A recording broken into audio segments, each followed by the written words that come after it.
Hello everyone, स्वागत आहे तुमचं आणखी एक नवीन व्हिडिओमध्ये.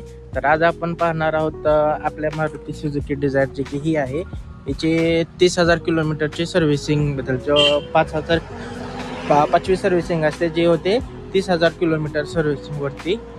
तर ही आहे Maruti Suzuki Dzire 2020 model VXI. चला बघू ह्याचं किती कॉस्ट येते, काय ते काय त्यामध्ये चेंज होते. तर चला बघूया.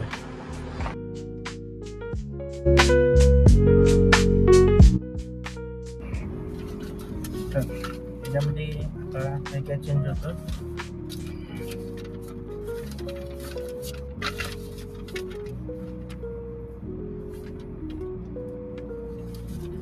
तर यामध्ये पहिलं फिल्टर फ्यूल एक चेंज होतं. ब्रेक फ्यूल असतं ते एक चेंज होतं. त्याची कॉस्ट 317 रुपये आहे आणि फिल्टर फ्यूलचे 237 रुपये कॉस्ट आहे.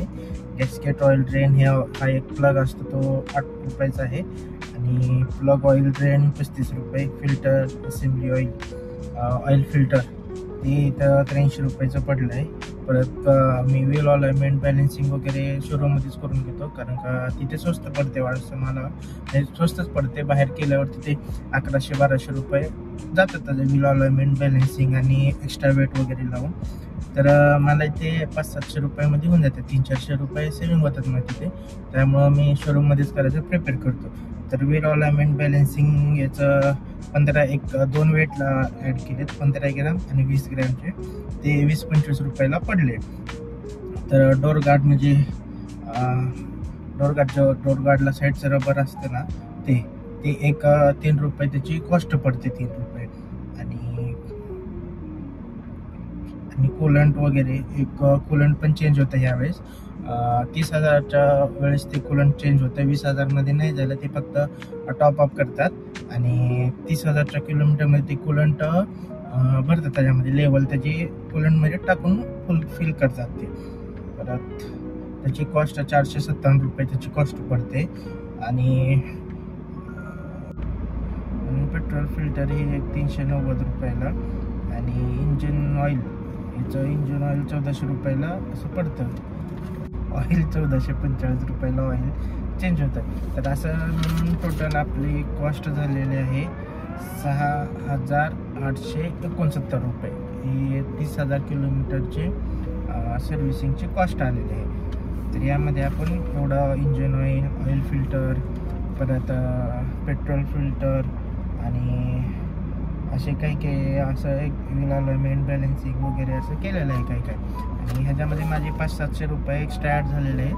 ते कशामुळं, कारण का माझ्या गाडीचं जेव्हा रनिंग थांबून असते, रनिंग नसल्यामुळं ते ब्रेक जाम झाले होते. जेव्हा पण मी ब्रेक मारत होतो तेव्हा ते आवाज करत होतात. त्यासाठी मी शोरूमला दाखवलं. त्यांनी सजेशन दिलं क्लीन करून त्याच्यावरती स्प्रे मारला. तो स्प्रे काहीतरी 450-500 रुपयाचा तो स्प्रे पडतो तो. त्याच्यामुळे त्याचे 400-500 रुपये बिल वाढलेलं आहे. आणि AC फिल्टर हे तर आपण बाहेर चेंज करतो, कारण का शोरूममध्ये 600 रुपये सांगतात. तिथं बाहेर 300-350 रुपयामध्ये होतं आणि ते इझी असतं. असं आपण करू शकतो, कोणी पण असं घरी चेंज करू शकतो. त्यामुळे आपण घरी चेंज करतो. आणि एअर फिल्टर हे पण चेंज होतं. ते 30,000 किलोमीटरवरती आपण केलेलं आहे यावेळेस. ते छान झालं होतं. क्लीन ते चेंज केलं. मागच्या वेळेस क्लीन करून ॲड टाकलं होतं मागच्या सर्व्हिसिंगमध्ये 20,000च्या, आणि ह्यावेळेस 30,000च्या किलोमीटरमध्ये ते चेंज केलं आहे. त्याची पण एक काही तर 400-500 रुपयेच कॉस्ट आहे, जास्त कॉस्ट नसते त्याचे. 1,877 हे टोटल त्याची कॉस्ट आहे आणि पार्टची. आणि 2,991 रुपये हे लेबर चार्जेस आहेत. म्हणजे 3,000 रुपये नुसते लेबर चार्जेसच आहेत. आणि वरचे 3,800 जे आहेत ते पार्ट चेंजचे वगैरे असं त्यांनी चार्जेस लावलेले आहेत. तर हे होते तर आपलं मारुती सुझुकी डिझायर 2020चं मॉडेल आणि VXI मॉडेलचं सर्व्हिसिंग 30,000 किलोमीटरचे. तर हे आहे जुनं मॉडेल आणि आता सध्याला नवीन मॉडेल लॉन्च झालेलं आहे.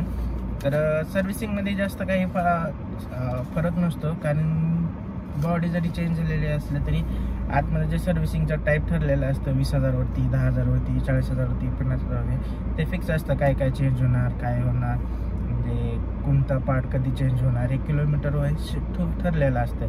फक्त थोडं आता मॉडेल चेंज असल्यामुळं थोडंफार इकडं तिकडे बिल होऊ शकतं, 500-1000 रुपयाचा फरक येऊ शकतो. तर एवढं काही नाही. तर ही असं आपला एक्सपिरियन्स होता. 30,000 सर्व्हिसिंगचं एवढं कॉस्ट होती.